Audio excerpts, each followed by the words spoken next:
What is up, everybody? Welcome back to another episode of Too Pop to Handle. I'm your host, Andrew Nucatola, your pop culture best friend. And as always, I hope you guys are having a fabulous week. I hope we're all staying hydrated. I hope if you're in New York, you're not getting punched because, that's a thing that we have to worry about now.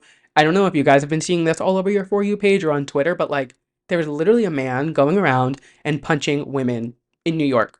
Just, like, un, like, no reason, just for funsies, I guess. And it's just like, why? Like, what is going on? It has been, I think I've seen 4 videos of it happening this week. Obviously, there's always stuff going on in New York. Like, it's a very lively city, for lack of a better word. So, there's always, it's unfortunate, but you do hear, somebody was pushed on the subway, some things happen. But, this has been a constant thing for the past few days of just some man. It seems to be like he's apologizing and he's like, oh, sorry, excuse me.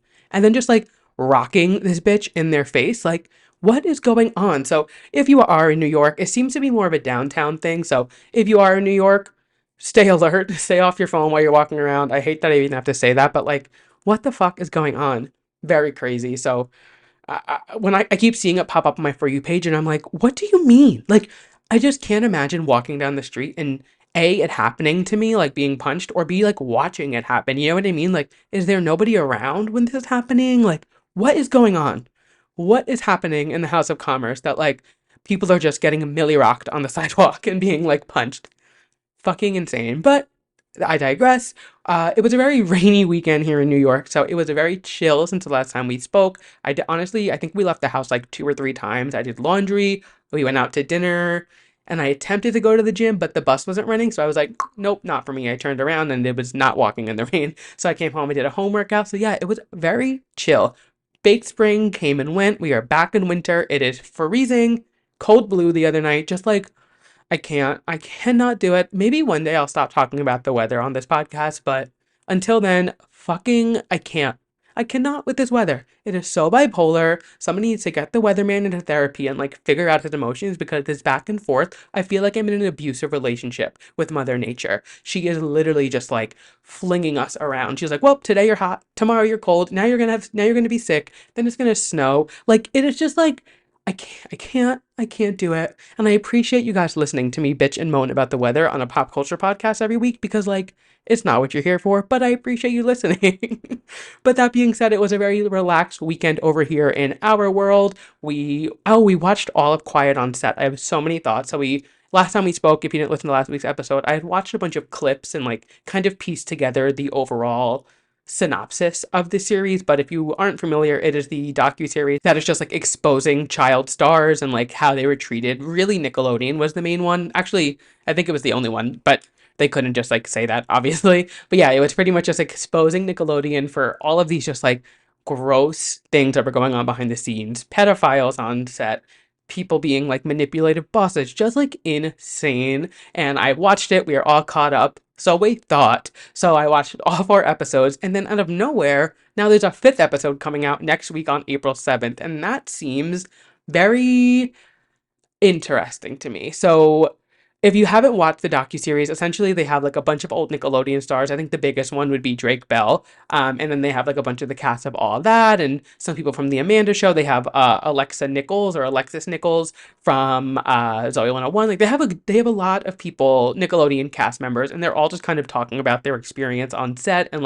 what was going on, what was, what they saw, what they didn't see kind of thing, and just crazy. I mean, for children to be in this realm and dealing with literal pedophiles, sexual assault, it is just so upsetting and so heartbreaking. But this new episode, it seems like they might have people who wanted to speak up after it all came out, maybe.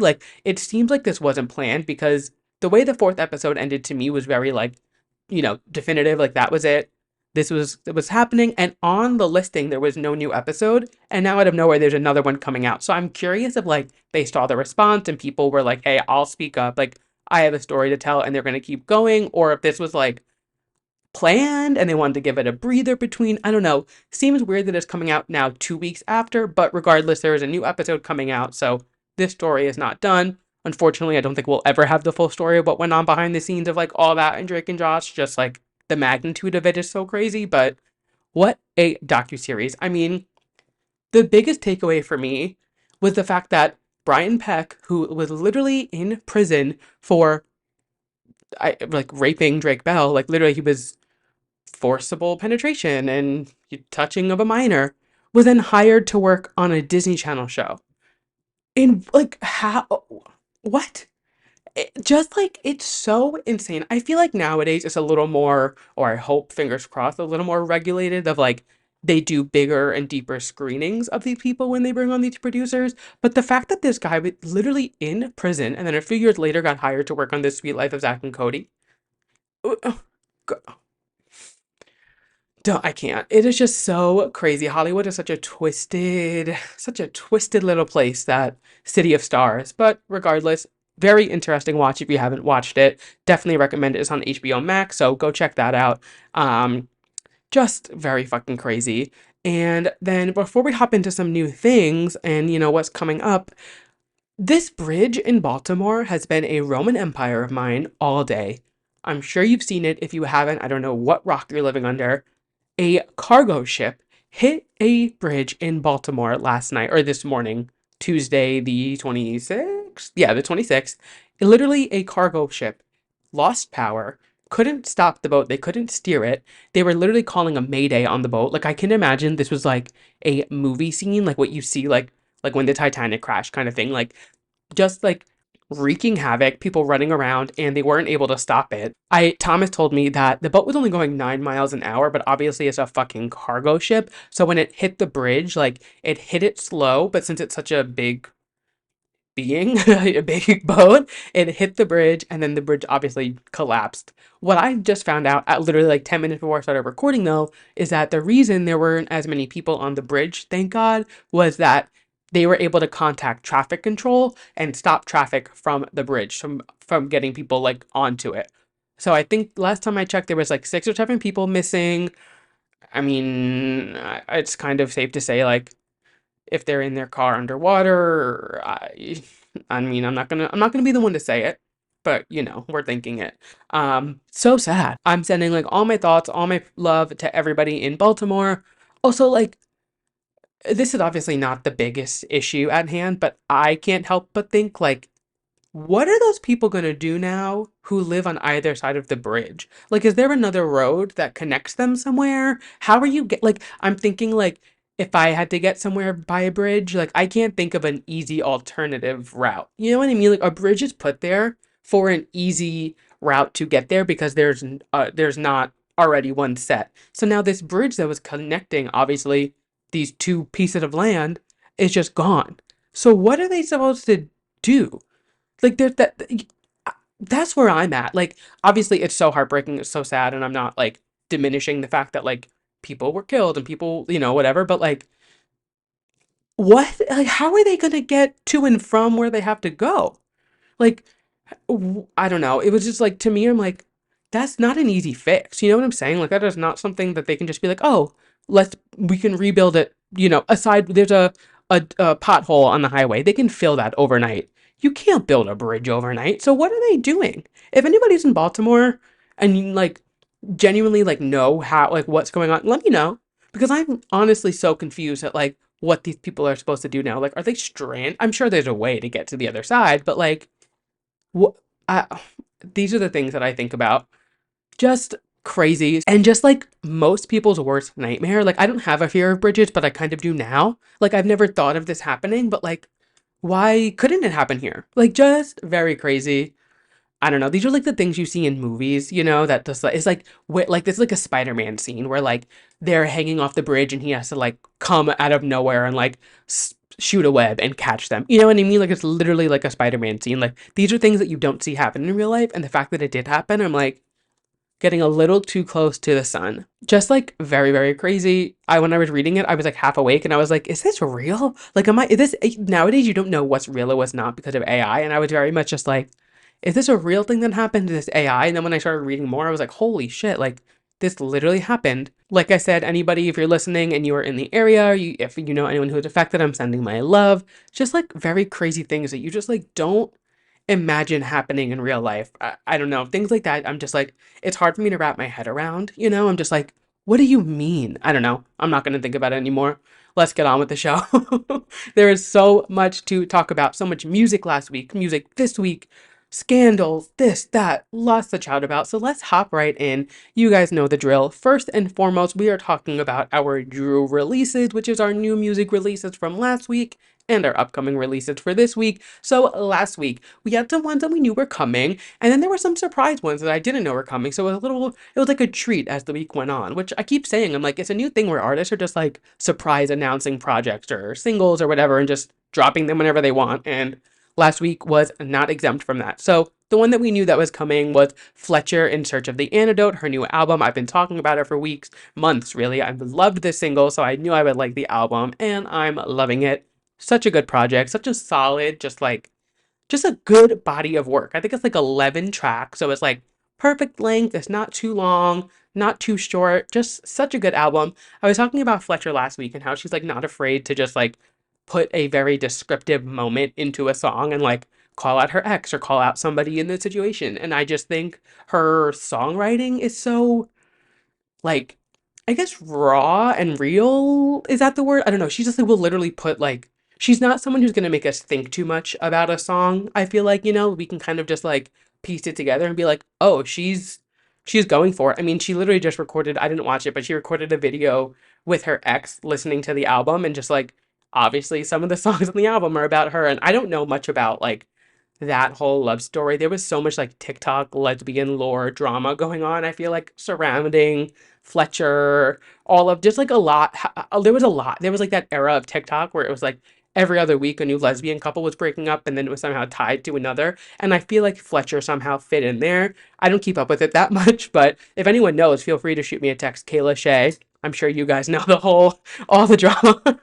But that being said, I am loving the new Fletcher album. I think my top three, if I had to pick, would be Maybe I Am, Ego Talking, and Pretending. I still love the singles that came out, and I'm just loving this album. If you haven't listened to it yet, definitely add it to your rotation. It is a solid body of work, and I am loving this release. The next kind of an album, but not so much an album, was Olivia Rodrigo. She released Guts Spilled. So this was not announced until I think got announced the day after I recorded. So this was released last Wednesday, but it came out on Friday. And we kind of knew this was coming. Her team has been teasing it, and we knew that those 4 tracks on the album were so probably coming to streaming. So she released 4 different variants of her vinyl when it came out, and each vinyl color had a different track on it. So there were already 4 bonus songs that were only available on the vinyl. So then they released the final versions, which is kind of cool because the vinyl versions were like demos, I guess, and now the final versions are released on streaming, plus a new song, which is So American, and I am loving these tracks. I had heard them here and there through TikTok. Obsessed was like the big one. She's performing that on tour. Like that's the one that really blew up, and I'm sure most of you probably heard it before the album came out. But that's like the big one that came out. And then the new one was So American, and I'm loving these songs. They're all great. They're all solid. I would say Obsessed, Scared of My Guitar, and So American are my 3 favorites from the 5 that were released, but the other 2 are great as well. She doesn't miss. She knows what she's doing. And anything she's serving, I'm gonna eat it up. I love that little bitch. I love that spicy Pisces. So new stuff from Olivia Rodrigo is always so exciting. Still don't have tickets to the Guts tour, but I will be there. I am putting it into the universe. I will be at the Guts tour on April 5th at Madison Square Garden. Putting it out into the universe, so, maybe that'll manifest and bring me some good vibes. Moving on through our releases from last week, this was a huge one for me, and I didn't know it was coming out until Friday. Maybe it was my bad. Should have known it was coming out, but I just didn't see it anywhere until Friday morning, and when I saw it was out, I was like, thank fucking God. Charlie XCX featuring Addison Rae and A.G. Cook, the Von Dutch remix. Now, we talked about the Von Dutch release a few weeks ago when it came out. I was saying it sounds like what a gay bar sounds like, how it feels, and this remix is nothing short of that. It is so much fun, so good. I just love Addison Rae. I think she's so fun and like knows how to have a good time on a track. That scream that she did that was like ad-libbed and not planned. I mean, we love pop culture history. Like, she's really just, giving the girls what they want. Solid remix. I'm obsessed. Also, Charlie randomly announced like a mini tour, and she texted I'm on like her text sign up whatever thing. She like sent the text. I added them to my cart. I've never purchased so fast. So I got my tickets to see Charlie in June. I mean, June is Pride Month. Seeing Charlie XCX in Brooklyn during Pride Month, it just makes sense. I am so excited. Gonna be a blast. So I'm loving that release. I don't know when her album's coming out, Brat or whatever. Yeah, it's called Brat. I have the vinyl pre-ordered, but I don't know when the album's coming out. So at some point, I'm sure by June it'll be out, but TBD on that. Loving the single, loving the remix. Keep it up, Charlie. And the final release from last week is another huge one that I was so excited about, and it did not disappoint. It is Girl in Red featuring Sabrina Carpenter, You Need Me Now. Oh, what a song. I have been loving Girl in Red's new album that she's been releasing. I've talked about it so much. I feel like you guys are probably like, we get it. You love it. But I'm loving everything she's put out so far. Add Sabrina Carpenter to the mix. I mean, come on. Like, it is a recipe for success. It is so good. Loving the sound, loving the vibe, loving this like friendship they have. I think it's so cute. I mean, they both opened for Taylor on the Eras tour. I don't know if that's how they became friends or how they met or how this came about, but regardless, I'm loving it. If you haven't listened to the track yet, make sure you do. It is so good, and I cannot wait for this album. There is just like, we are in such a golden age of new music this year, and I can't freaking wait for this year to just like continue to feed us all this good music. And those are all of our releases from last week. As always, I add them all to my playlist on Spotify and Apple Music. Just search Drew Releases. It should come right up. And what I do, if you don't know, is I add all of the releases to the playlist on Friday or whenever day they come out. Then by the following week, by the time the episode comes out, I go through it and I delete whatever songs I don't like from the playlist. So that way, on Friday, after you listen to the episode on Wednesday or Thursday, by Friday you can listen to the songs that I talk about that are on the playlist, and then by the next week they're off the playlist if I didn't like them, because I want that playlist to be like curated of the songs that I'm loving from the year. You know what I mean? I don't look back and be like, that was a shitty release. Like, but I want to make it easier for you guys to find. So that playlist is always linked in my bio on Instagram. You can go find it there. And this week is major for music. First and foremost, we do have Flyana Boss releasing their EP. It's called This Ain't the Album, which is such a funny EP title.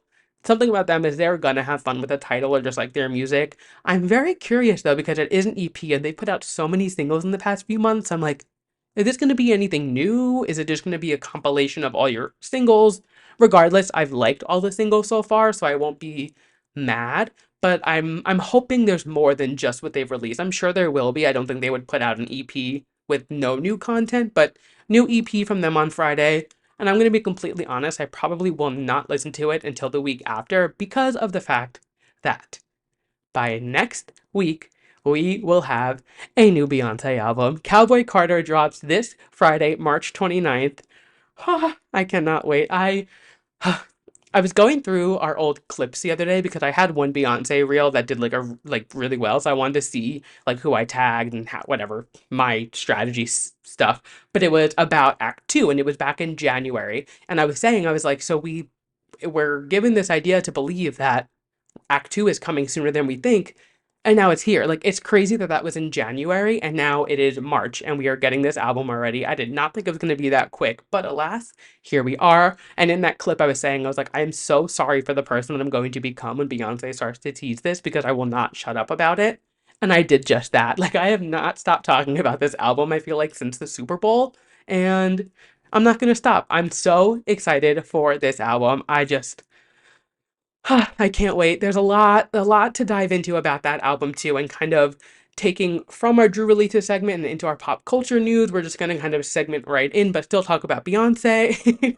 I mean, come on. So, I realized last week when I was editing the episode, I completely skipped over something I wanted to talk about, and I don't know how. I think I was just really excited to be talking about Beyonce and completely skipped this note.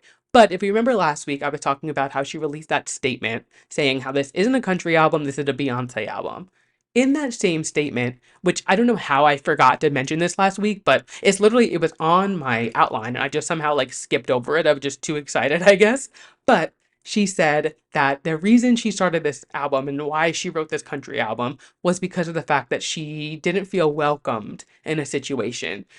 She said that it was born out of an experience where she didn't feel welcome, and it was really obvious that she wasn't welcome, which, I mean, you can't think of anything else besides the CMAs in 2016, was it, when she performed with the Dixie Chicks, or the Chicks now? That backlash that she got was so brutal. People were like pissed that she was performing at the Country Music Awards as if like a black woman can't perform a country song. Just like just stupid like white people shit essentially. And the fact that she's just like taking that, throwing it back in their face and releasing this country album, I'm obsessed. I mean, like, what can she do? So I'm so excited to just I feel like she's gonna come on this like scathing. She's gonna come on mad as hell on that track. Oh, I can't wait.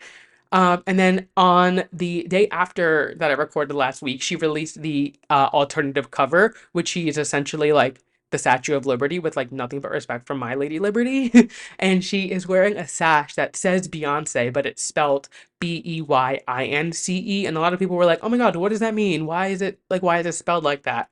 And it's actually, if you don't know, which a lot of people do, but I had people asking me and I saw it all over online, so I figured I would just chat about it quick. Her mom's maiden name is Beyonce, and it was spelled that way because they misspelled it on the birth certificate. So some of her family has it spelled Beyonce, but I think it was like her and her brother, or her and someone else, it's spelled Beyince. And when she asked why it wasn't changed, her mom said, "We were just lucky to get the birth certificate. Like, I didn't want to go through the trouble." And then when Beyonce was born, she obviously gave her the name spelled with an O. So that is just also showing how the fact that this album is not only going to the roots of country music, but is going back to her roots, which her mom, Tina, is, or Miss Tina, calling her just Tina feels so sacrilegious. Miss Tina is from Texas, so she is obviously tying back to those Texas roots, showing her countryside. This album, I feel like she is just going to lay it all out on the table on this album. I feel like she's going to get so real, so raw. Ah, I can't wait. There's also some rumors, and I can't even believe I'm saying this, but there's rumors that Miley is on the album, which, if you know me, Beyonce, Lorde, Miley are my three favorite artists. If Beyonce and Lorde have a song, I mean, Beyonce and Lorde, that's a whole nother ballgame. Beyonce and Miley have a song together. Now, I'm not gonna count my chickens before they hatch, whatever the saying is, but like, girl, uh, I'm just saying now, if Beyonce and Miley have a song together, prepare to be sick of me. Prepare to be sick of me. On the other hand, there is also rumors, and I believe this one more than the Miley one, that there is a Telephone Part 2 on this album. This comes with evidence. So this one I am holding on to even tighter. So obviously we all know Telephone, Beyonce featuring Lady Gaga. Or is it Lady Gaga? It's Lady Gaga featuring Beyonce. Regardless, pop music history. Like legit. I say it a lot, but like that was legitimately history being made. The music video, the everything, all of it, just perfection. At the end of that music video, it says to be continued, and that was 15 years ago. Still hasn't been continued.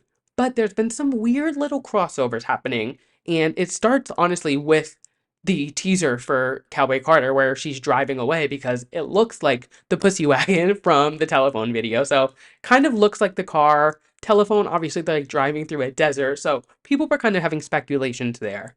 Then there was those paparazzi pictures of Lady Gaga allegedly driving around LA with the Texas Hold'em banner on the back of her car. I could never really confirm if it was her or not driving around with it, but like, that was a weird coincidence. Then things got weird this week. So, but this, like, beside Beyonce saying she partnered with some artists on this album, so like, we're obviously are getting collabs in some aspect. Lady Gaga posted on her story, and there was a photo in it of her telephone, like, look, with the phone in her hair, posted in like, it was like next to her guitar. So like, weird. And then one of the stylists from the telephone music video posted a picture of Gaga from the telephone video. Just like very weird. I don't know. I just think it's weird timing for all this to be happening. And if we get Telephone Part 2, my God. Uh, I I don't even know what to say. And if we get none of this, I'll still be elated for the album. Like, that is no issue there. But regardless, if any of these things come true, I'm going to pass away. I'm so excited for this album. I genuinely Cannot wait. I am so excited to just like hear the sound because again, I don't listen to country music often. Like I don't we've established this in the podcast. It's not that I don't dislike country music. It's just not like my go-to genre. But Beyonce is my go-to bitch. So like I'm gonna listen to it and I'm gonna love it regardless. You know what I'm saying? So I'm just excited to kind of see like how she experiments with it. I mean, I loved Daddy Lessons and I love 16 Carriages. I love Texas Hold'em. Like I'm sure I'm gonna love the album. I'm just so excited to hear like this sound and like how she experimented with it. I'm just very excited. It's gonna be an exciting week. And then she also, this is my last thing about the Beyonce album, and I promise I'll move on. But last Wednesday, I want to say, or maybe Thursday, the Guggenheim Museum, which is in New York City, which is not far from me at all. It's like a 10-minute drive. They had the promo being projected onto the museum. Now, I had already taken an edible, so I knew I couldn't go because I just like couldn't be in that mindset and like what if Beyonce showed up? Like, what if something went down and I was like, on Pluto because of the edible? Like, I couldn't go, but I went to bed that night and I looked at Thomas and I said, if something happened at the Guggenheim tonight and Beyonce is there or something happened and I wasn't there, I will be, I will be killing myself. I Thank God nothing happened. Actually, when fans got there, it wasn't even projected onto the museum, so that was weird. We still don't know if it was like photoshopped or if it actually happened. Like, all we have is that one photo, which seems weird because it's in a very high traffic area. The Guggenheim is literally a few blocks away from the Met, right across from Central Park. So, like, it's not like there wouldn't be other people there, but there's like no videos of it. There's one video or one photo of it. Very weird, but I'm keeping my senses alert because I'm like, what is she gonna do? Like, why are you using the Guggenheim? She also had something at the Museum of Design or something, the album cover, just like very interesting promo that she's doing. I don't know. That sent me into a spiral though, I will say, and I was like, I should be at the Guggenheim. I didn't go and I didn't miss anything, thank God, but if I missed Beyonce at the Guggenheim when I lived 10 minutes away, it would have been everybody's problem, okay? I would have made sure everybody on planet Earth had a terrible day the next day because I missed Beyonce. And maybe that's selfish. Maybe maybe that's not the right mindset. I don't care. It's like I there I have met every other favorite artist of mine. Every single one. The idea of meeting Beyonce ever just feels so far-fetched, not impossible. But if I woke up the next day and saw on my phone Beyonce at the Guggenheim, even if she was just like chatting with people, I don't need a photo. Like I just have this like premeditated like notion in my mind of like what I would say to her if I ever meet her, and I don't talk about it because I can't think about it.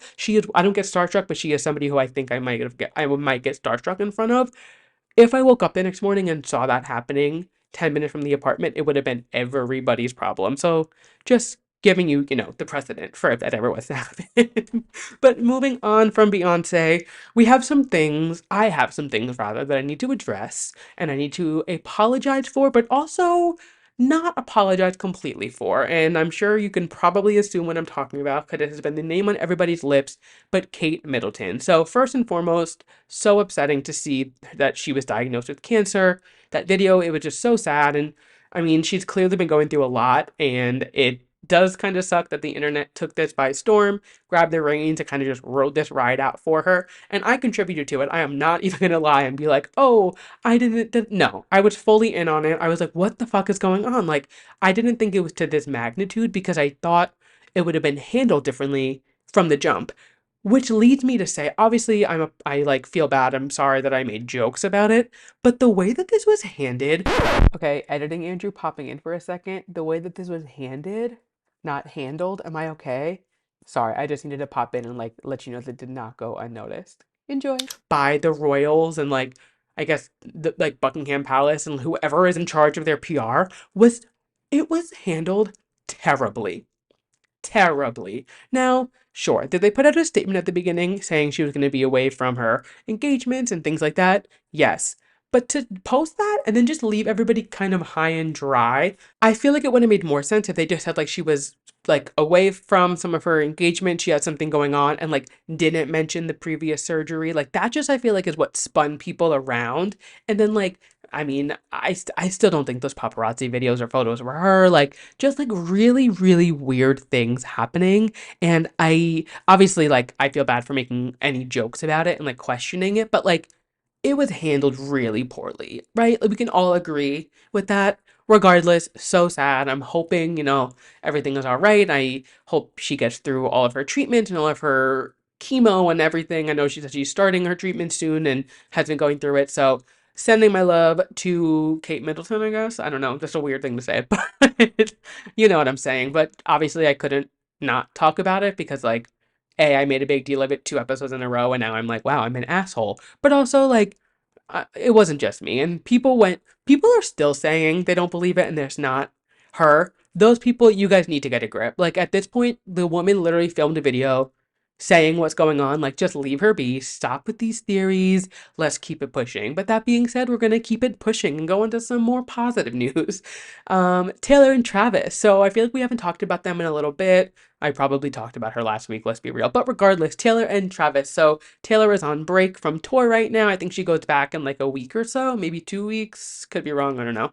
I keep track when I do, and when I don't, I don't. Like, I can't be on top of it all the time. But she is on break right now. I know that. Very much deserved. Her and Travis both having some R&R time, and they were in the Bahamas, and then they were in Nobu. They were at Nobu in Malibu the other day, and it is just so funny to see Taylor not posing, but like her and Travis being in the water, because there's like, if you have been following Taylor for a while and you know like her past relationships, any of her public relationships, she is always in the water with these men. She is always at the beach, drink in hand, in the water with them. There's the Calvin Harris photo, there's the Connor Kennedy photos. Like, there's so many pictures of her and her now ex-man and current man in the water, and it's just so funny that she kind of keeps this lore going. I mean, she's just vacationing on a beach, really, but it's a funny thing to tie together, and I think the fact that like it's been so consistent with so many of her ex. One thing I did think was interesting is I personally didn't see any of the photos of them in the Bahamas until after they were back, which I thought was very respectful. And I could be wrong, maybe they just didn't cross my desk before that, but I saw the photos of them at Nobu way before I saw the photos of them in the Bahamas. So again, could have just been like out of order for me, but I'm gonna believe that people were respectful and didn't post the photos of them while they were on vacation until a few days after or whatever it may be. Probably not likely, but we're gonna go with it. But just, it's so cute to see them like out and about doing their things. Like, they were at the zoo in Australia, now they're in the Bahamas, now they're at Nobu. Just like, a couple doing couple things, and as if they didn't just win the Super Bowl and have the biggest tour of all time ever. Just like, it's funny to see them doing normal people things, and I'm glad that they can do somewhat normal people things. Just a fun little tidbit. We are getting closer. We are a month away from Tortured Poets Department. Make sure you stay tuned on the next few episodes because I have some fun things happening. Not going to give too much away, but some fun things happening with the release date of Tortured Poets Department, so mark your calendars. And I did mention it a few weeks ago, but if you are looking for a way to celebrate the release of the album, my girl Julie, she is throwing a release party in New York at the Knitting Factory. There are also other cities, and they're slipping my mind, but Fangirl Fantasy, go over to their Instagram, check it out. They're having 3 or 4 release parties. I know one's in New York, one's in Boston. I want to say Seattle, maybe Pittsburgh or Cleveland. There's one other one slipping my mind. I should have this ready, but I just thought of it now. But they are doing some release parties for the album, so they are always a blast. Make sure you check it out. I'm sure I'll be at the New York one. And yeah, just if you're looking for a fun way to ring in the new album, now you found it. Moving on to some other couple news. Not as exciting as Taylor and Travis, or not as positive, I should say. Christine Quinn's husband, Christian, has been arrested twice within 2 days. So it's not a laughing matter. But Christine Quinn from Selling Sunset, or she was on Selling Sunset, we all saw her wedding on the show. She's been married to her husband, Christian, for a few years now. They have a baby, and he was arrested for throwing a bag with a glass bottle in it at her. But it didn't hit her.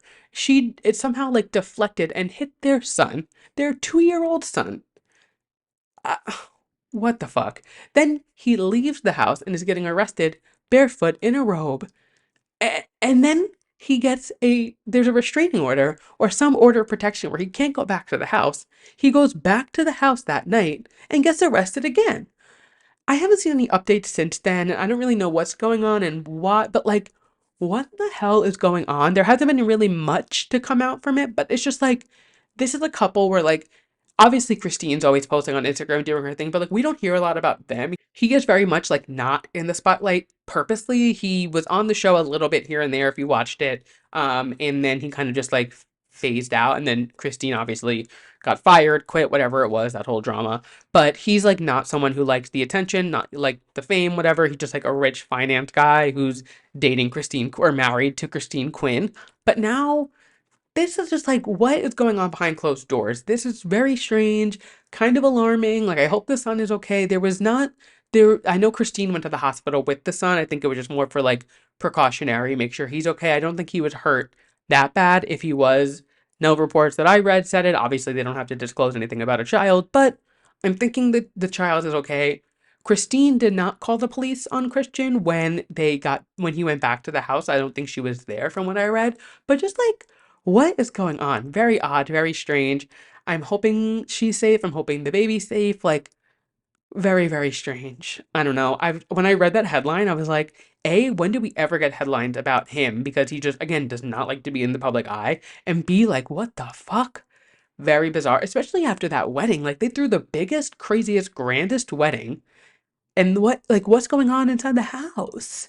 A little alarming. Like, I hope everyone's all right. I don't know. Very, very weird. If there's new things that come out by next week, I'll update you guys. But I don't. This was again last week, and this is between the two episodes, so nothing new since then. I don't know if he. I don't think he's in jail. Like, I'm sure he's out, but I don't know if he's at the house. I don't know if she's at the house. I didn't really know what's going on. Just like needed to talk about it. If you guys have any thoughts or any like news that you've heard, let me know. Shoot me a DM. Shoot me a tweet because I'm like, what the fuck? Just like very odd. And again, you just never know what's going on behind closed doors, you know? Like, I hope this hasn't been an ongoing thing. I hope it was, I don't hope, but like, best case scenario, it was just like a really heated fight. He lost his temper. Hopefully it was the first. Hopefully it's the last. Hopefully, like, everyone's all right. Just like scary things to think about. I don't know. You just never know what's going on behind closed doors. And on the topic of what goes on behind closed doors, we're getting an inside look at Lukas Gage and Chris Appleton's divorce. Lucas was on Watch What Happened Live last week, and if you don't know who Lukas Gage is, he was on White Lotus. He was married to Chris Appleton, which we're gonna get into. And Chris Appleton, he is most famously known for being Kim Kardashian's hairdresser. He is always with her. I'm sure you've seen her, but he was on Watch What Happens Live last week and was kind of just giving us an inside look at the divorce because it kind of came and went. It was a very like, I mean, the whole relationship came and went. They were dating for 2 months, got married in Vegas by Kim Kardashian. Shania Twain sang for them at their wedding, and now they're divorced. Just like a very Kardashian crazy level turn of events, I feel like. But essentially, he said he was like, I had a manic episode for 6 months, and it was absolutely unhinged to get married to Chris, which we can all agree. I mean, did I love watching the episode? Of course I did. Did I love seeing Shania Twain sing You're Still the One? Of course I did. But like, just very, very crazy scenario when you boil it down. I was shocked that it was even brought up, to be honest, on Watch What Happens Live. Like, I feel like that's not something. I mean, I guess if it's going to get brought up somewhere, Andy Cohen's messy ass is going to bring him up. No shade to Andy, but you know, he likes to stir the pot a little bit, and I don't blame him. He knows how to get a story out of somebody. Here I am talking about it, so clearly it's working. But I just thought it was really interesting that they talked about it. He apologized to Kim, he apologized to Shania, he said, sorry for wasting your time. And I think the funniest part is that Shania responded. She quote tweeted the clip and she said, if you're not in it for love, I'm out of here, with a laughing emoji. So like obviously she was joking around with them, but just very funny and just like crazy to kind of get the insight into their relationship. And like he did say that there was no cheating in any of it, which was like the big story that came out. Unfortunately, the gay community is just like known for that, unfortunately. But there was no cheating involved. He couldn't say more than that because he had to sign an NDA, which like no shocker there. But yeah, just kind of interesting to get some insight into their relationship. And crazy, he said he was like, this is not the last time I'll be married, which is just like red flags are us to anyone, any future prospects for him. You know what I mean? Like if I was single and I was interested in somebody and seeing someone and I saw or heard that they said to someone, oh, I was married after 2 months of dating someone and that won't be the last time I'm married, like that's not gonna make somebody want to date you. I don't know. To me, it just was like a weird thing to say, but hey, like say what you want, do what you want. I don't know. Not my relationship, not my circus, not my monkeys. Just thought it was a fun little way to get a tidbit into the relationship because I remember when it happened, like I saw that they were dating and then they were engaged and then I was watching the Kardashians and they were married. I was like, what? Like it was all so fast and they kind of got divorced and just kind of like went away with it. So I was getting some info and some closure on it. I was like, all right, this is good to know and just kind of like now nip it in the bud. I didn't need them to unopen the box and like go back into it. But I did enjoy the tidbit. So I just wanted to throw that in there. Moving on, this next story is crazy and it's still kind of developing and it's clearly been developing for years. But have you guys seen what's going on with Diddy? He, like, do you know how crazy it is to have the government show up at not one but two of your houses to raid them? One of them in Miami, one in Los Angeles. At like they have to have such hard evidence and such a solid case to go into your house for any reason, especially when you're P. Diddy. Like, I know he doesn't just live like on a random street. I'm sure it's a gated community. I'm sure it was like a whole process to get in. But they raided both of his houses in a sex trafficking case, which there's been a lot going on with him in for years. There's the Cassie lawsuits. She said, I think this was in November last year, she was trying to sue him for rape, human trafficking, sex trafficking, assault, amongst other things. And then in December, a woman, she didn't say her name, she said that she was gang raped and sex trafficked when she was 17 in 2003. Like, there's been a lot of allegations against P. Diddy and just like that whole sex trafficking world. And this feels like we're about to get like huge groundbreaking information into whatever is going on with all of this. I mean, 50 Cent has been trying to like expose Diddy for years. Usher made a comment saying that like one time at Diddy's house he saw something weird when he was like 14. So like there's just always been a lot of like always just been like a lot of weird vibes from him and like people trying to kind of tell us over the years. And I don't know, I just feel like this is going to be some like there's a lot coming out from this. His electronics were taken from him. He was also trying to like board a flight as this all happened and that's when his electronics were taken. So nobody really knows where he is. Like no one knows where Diddy is. No one knows what's going on. His jet took off, but he wasn't on it. Like so many weird things happening with the story, and I wish I had more to kind of like put a bow on it, but it is kind of developing. All we know is that these allegations have been coming out for a while, and now the fact that they were able to raid not one but two of his homes, which again, I'm sure they're in private neighborhoods, like definitely some hoops to jump through to get there. All of his electronics were seized. Like this seems obviously it's serious regardless, but this seems like they have like hard evidence and a crazy case against him finally, where they can just like, boom, we got you, we're done. Nobody knows if he's in custody. Nobody knows if he's in another country, if he's where he is. But just like what the fuck is going on? It's just crazy. I was talking to my friend Julie, who I just mentioned earlier, who runs Fangirl Fantasy, and she was saying, she was like, this seems like we are about to get like big news. Like this isn't just like a little like a drop in this bucket. Like this seems like huge. And I agree. Like I feel like there's something must have happened or something must have like tipped somebody off like big time, or they've just been like building, we know they've been building this case, but like there must have been, I just want to know like what happened that they were like, all right, we're going in, and they just went to both of his houses and raided it. They had his kids in handcuffs outside, like just so crazy. And I unfortunately am glued to the story. I'm very interested to see what happened. Obviously, it's like a disgusting and sad topic, but it's like, what the fuck is going on? People are throwing around Epstein again, just like so much happening. And I don't know. I just feel like it's not just gonna stop at the houses being raided. Like there's gonna be news coming out from this. You know what I mean? Like they're gonna find something in his electronics. Something's fishy. It's been fishy, and now it's like spoiled fish. Like it's getting a little past spoiled. And yeah, I am tuned into this story. So I hate to say hopefully, but hopefully we'll have some updates next week. I'll keep you guys in the loop. Just like very fucking crazy. I don't know. When I saw this happen, I was like, no way. No fucking way. And then a few weeks ago, didn't somebody come out and say something, like a guy say that they had like him and Diddy like were hooking up or something? Like there was that allegation. That might be no, I'm pretty sure that was Diddy. Yeah. I'm like 99% positive that was with Diddy. Diddy gay allegations. Let's Google together. Yeah, yep. Mm-hmm. Yeah, just like A lot going on. Oh yeah, there was the whole Meek Mill thing, a lot happening, and I just am like, what is gonna be like the straw that breaks the camel's back? You know, like what's gonna be the final thing that just like somebody spills everything, and it is just like the end all be all of this case, and like I don't know, very interesting, very scary to think about what goes on behind the scenes. Like you think about Quiet on Set, like what we talked about at the top of the show, and like this is something real happening again with music, the music world, and just like you just never know what's happening behind closed doors. Common thread of the episode. Just like very, very crazy. That being said, it is another week in the workroom. We're recapping RuPaul's Drag Race. What a transition that was. I'm so good at this. But anyway, RuPaul's Drag Race this week. Episode was mid. That lip sync, bitch. Oh my god, let's get into it. So the week begins, and we see Q is still mad that Saphira won the challenge over her. I can't. Like, girl, get over it.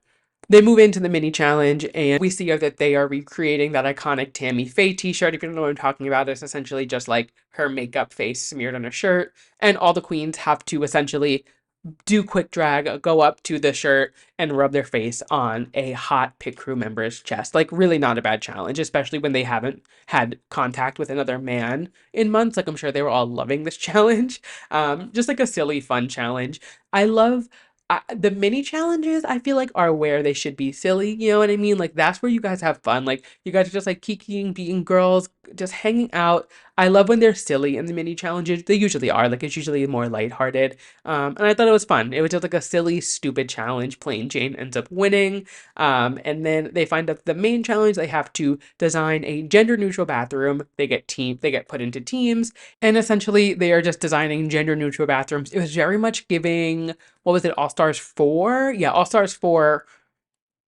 All Stars 4? Yeah, yeah, that's right. When they did the club, like the VIP club challenge, and like Naomi and Valentina did Club 96, and Monet. Wow, who was she paired with? I'm slipping my mind. The big one was Club 96. But very much giving that and same energy, which it's always fun to see how they tie challenges over from different seasons. And it was a fun challenge. Like I honestly I wasn't like floored by it. It wasn't anything crazy, but it was fun to see them, and it was silly. Me and Thomas were hysterical over Q and Morphine, the Welcome to Hell and like their little tongue thing. Oh my god, we rewound that so many times because we thought it was so funny. It's just a fun, silly challenge. I do believe that Plain Jane and Saphira had the best one, so I'm glad that they did win. Spoiler alert, there was a double win. They won the challenge. But yeah, it was fun. I don't think any of them did bad. I can definitely see where like Nymphia and Dawn were maybe the weaker links. I think it was cute, the Museum of Modern Fart, but just compared to the other two, like they definitely were ranking in the bottom. And then this runway, oh my god, the chains. I mean, come on, Rihanna, S&M, change and whips excite me. Come the fuck on. First and foremost, Nymphia Wind. I will say it every week. That runway. Oh my god. The way that the chains fell on her, they looked so perfect on her body. The braid, the whip, everything was just perfect. I was obsessed with it. She came out and I literally gasped. What else is new? I'm obsessed with the bitch. Who else? Morphine. I loved her look. I loved Saphira's look. I thought it was so fun the way Saphira really just took like a totally different campy route with it. That latex dog suit, so cute. And then obviously the chain being her collar. Morphine, she just always looks fucking stunning. I will say I did not like Dawn's and I did not like Q's look. Just Dawn's was like basic and boring. I don't know, especially after that challenge. Like she should have pulled something bigger out. And something about Q's for some reason just I did not like it. I think maybe it was how many chains there were up and down her sides. If you didn't watch, she essentially had like chains down her pant legs and in her inner sleeves. And it just seemed like there was, I don't know, just like too much going on. Also, what was going on in her hair? I don't, just like a lot happening. I don't know. Regardless, oh, Plain Jane, I did like her look. It was very Renaissance inspired, I will say. It was very Beyonce, this a reminder, but I loved it. It was very cute. Wasn't my favorite, wasn't anything groundbreaking, but it got the job done.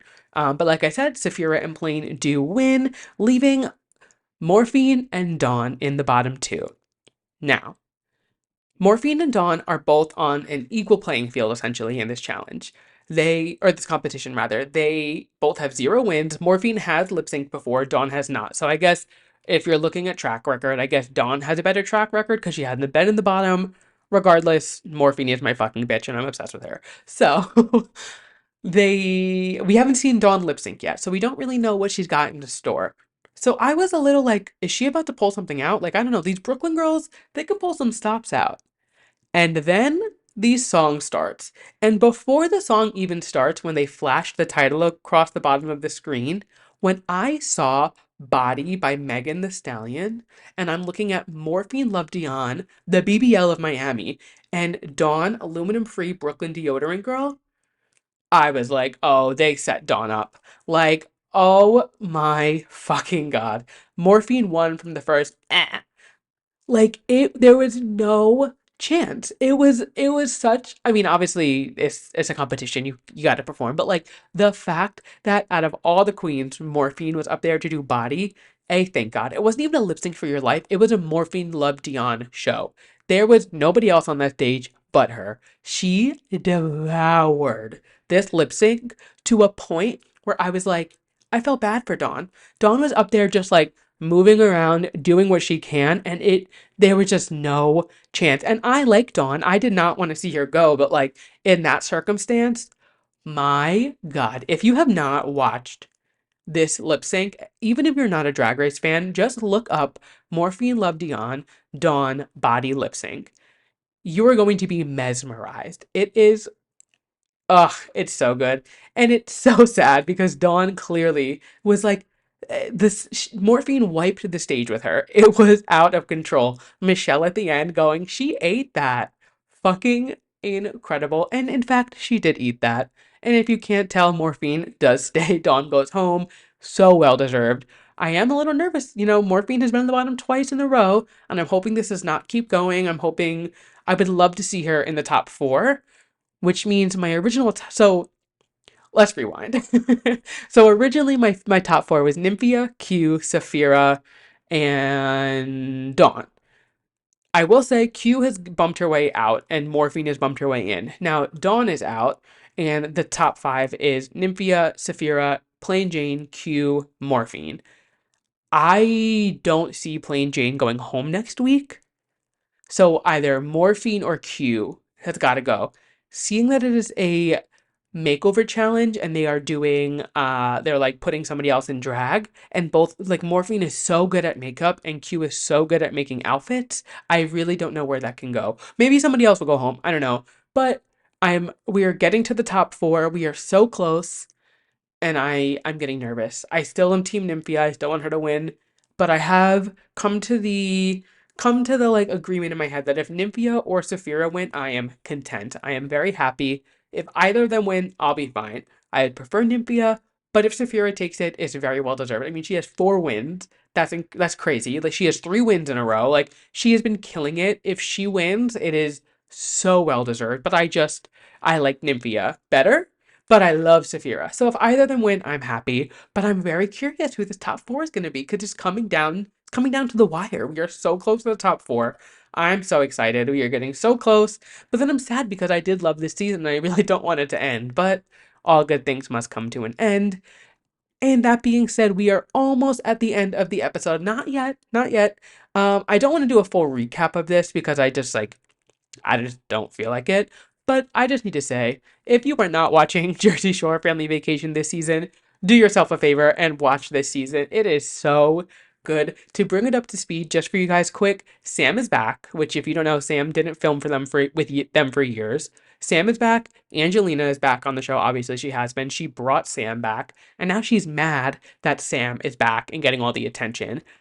That aside, Ronnie is now coming back into the house. So it's going to be, for the first time ever in Jersey Shore history, every single cast member is going to be in the same house, which is crazy to think about. And the fact that they have Ron and Sam in the same house again is getting crazy. I'm so excited. Like I said, I watch Jersey Shore every single week. Jersey Day has never died in this house.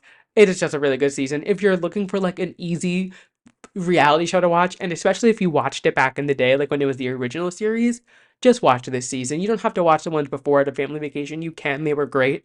This season is fantastic. And that wraps up our episode. But if you are not new here, you know that there's not any episode just yet. We still have my yes and my mess of the week. So if you are new here, A, thank you for tuning in. I'm so glad you found us. And B, we end each episode with a yes and a mess of the week. My yes being something I'm loving, my mess being something I'm not loving. So let's start with my yes. And this week, it is just so I mean, once a wildcat, always a wildcat. Vanessa Hudgens, we spoke about it a few weeks ago. She is pregnant. She is having a baby. And Ashley Tisdale just announced that she is pregnant with her second today. How exciting. I mean, they're not really friends, but in my mind, they're friends. But having these two High School Musical alums being pregnant at the same time, it's just like healing an inner child thing. You know what I mean? It's like the two of them in a perfect world. They're friends. Their kids are friends. Obviously in the movie, like Sharpay and Gabriella were like not great friends, and now there's like the whole Austin Butler of it all, where I don't think Ashley and Vanessa are friends. But in my delusional mind, the two of them are gonna be friends, and their kids are gonna grow up together, and they're pregnant together. And like I said, once a wildcat, always a wildcat. We talked about it a few weeks ago how I loved High School Musical so much growing up, and just I will always be rooting for the High School Musical cast. So just loving again. I really, I mean, the yes is the fact that the two of them are pregnant, so exciting. But also I'm just like low key really hoping that the two of them like rekindle something and like their kids are friends. I don't know. It would just be cute. I just love seeing the High School Musical cast winning. And switching gears to my mess for the week. Now, this is something that has been a lingering mess for a few weeks, and I keep finding something where I'm like, I don't want to give her the airtime. I don't want to do it. But I'm done. I can't anymore. Camila Cabello. Bitch. Before I go into it, I'm the first one to admit I loved her debut album. I think it was called Camila. But this new single, I Love It That She Is Teasing, is quite literally a carbon copy of Unlock It by Charlie XCX and Kim Petras. If you like, it's literally like Camila went Control C, Control V, and put her vocals on it. It sounds the same. It is the same vibe. She's going into this hyper pop era, I guess, which I usually would be all over. I love a hyperpop track. Sophie, Kim, Charlie, give it to me. I'm into it. I love a hyperpop moment. Not from this bitch though. Like, stay in your lane, do your thing, girl. She's also the title of the album is literally XOXOC or CXOXO. Charlie XCX. Like what? It like, uh, come, girl, Camila, get it together. Like, what the fuck is going on? If you are expecting me to talk about this era or this album at all with the releases, I'm apologizing now. I'm not going to do it. The only way I'm going to talk about it is if it's like the most groundbreaking track I've ever heard in my life. And I just know it's not going to happen. So don't count on me covering Camila's releases. She is my mess this week. And that is the end of the episode. Thank you guys so much for listening to this week's episode of Too Pop to Handle. If you like what you heard, make sure you leave us a 5-star rating wherever you get your podcast. It really does help the show. I know everybody says it, but it is like just the way that Spotify, Apple Podcasts amplify their podcast. And if you're liking the podcast, why wouldn't you want us to be amplified? You know what I'm saying? If you're watching us on YouTube, make sure you hit that subscribe button, give us a like, drop a comment, all of the YouTube things. And I say it all the time, but if you like this episode, send it to one friend. If everybody sends it to one person, I will double the listeners. It is simple math. Make sure you're following us on socials. We are at 2pop2handle on all social platforms, Instagram, Twitter, TikTok, you name it, I'm there. You can also follow me if you would like. I am at Andrew Nucatola across all platforms. And until then, I'll catch you guys next week. Bye!